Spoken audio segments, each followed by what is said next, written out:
കാൽ നൂറ്റാണ്ടിന്റെ സേവന സബര്യയ്ക്ക് ശേഷം ശ്രീ ബിനോയ് ജോസഫ് സെന്റ് മേരീസിന്റെ പടിയിറങ്ങുകയാണ്. തന്നെ ഏൽപ്പിച്ച ഉത്തരവാദിത്വങ്ങൾ നിശബ്ദമായി കൃത്യമായി ചെയ്തു തീർത്ത് വിദ്യാലയത്തോടും മാനേജ്മെന്റിനോടും ചേർന്ന് നിൽക്കുന്ന ശ്രീ ബിനോയ് ജോസഫ് ഇടുക്കി രൂപത വിദ്യാഭ്യാസ ഏജൻസിക്കും Murickassery saint Mary's higher secondary സ്കൂളിനും എന്നും അഭിമാനമായിരുന്നു.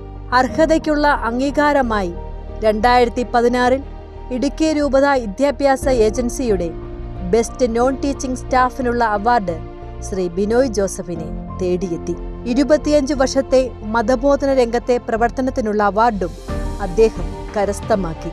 വിദ്യാഭ്യാസ ഓഫീസുകളും അധികാരികളുമായി ഊഷ്മളമായ ബന്ധം കാത്തുസൂക്ഷിക്കുന്നതിനും ഓഫീസുകളുമായി ബന്ധപ്പെട്ട കാര്യങ്ങൾ കൃത്യമായി ചെയ്തു തീർക്കുന്നതിനും എന്നും ബദ്ധശ്രദ്ധനായിരുന്നു ശ്രീ ബിനോയ് ജോസഫ്. കെമിസ്ട്രിയുടെ രസതന്ത്രങ്ങളും സസ്യശാസ്ത്രത്തിന്റെ കാണാപ്പുറങ്ങളും സ്വായത്തമാക്കുവാൻ വിദ്യാർത്ഥികൾക്ക് എന്നും കൈത്താങ്ങായിരുന്നു അദ്ദേഹം.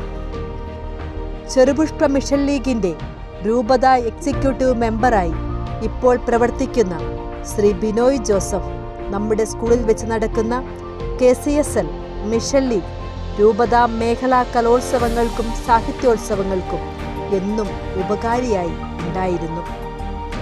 ആർഭാടങ്ങളില്ലാതെ ഈശ്വര തുണയോടെ ആരംഭിക്കുന്ന കർമ്മവീതിയിൽ ശ്രീ ബിനോയ് ജോസഫിന് പിന്തുണയേകി കൂടെ നിന്ന സഹധർമ്മിണി സിജു ടീച്ചറിനെയും മക്കളായ റോഷൻ, റോസ്ന, റോബിൻ എന്നിവരെയും നന്ദിയോടെ ഓർക്കുന്നു. പ്രവർത്തന നിരതമായ കാൽ നൂറ്റാണ്ടിനു ശേഷം ഔദ്യോഗിക ജീവിതത്തിൽ നിന്ന് വിട പറയുന്ന പ്രിയപ്പെട്ട ശ്രീ ബിനോയ് ജോസഫിന് സെന്റ് മേരീസ് കുടുംബത്തിന്റെ ഹൃദയം നിറഞ്ഞ നന്ദി ഭാവുകങ്ങൾ.